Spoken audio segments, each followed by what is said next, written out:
Aku tak menjawab yang dia menjawab bina hukum, nadi Tuhan bina hukum, nadi orang bina hukum. Dia kita dekat panenkan yakin, ada banyak dunia ini nanti.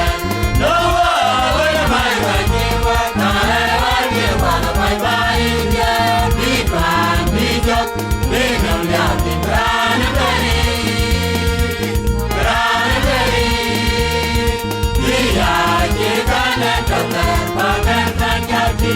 Bagaikan jati, aku nak menjadi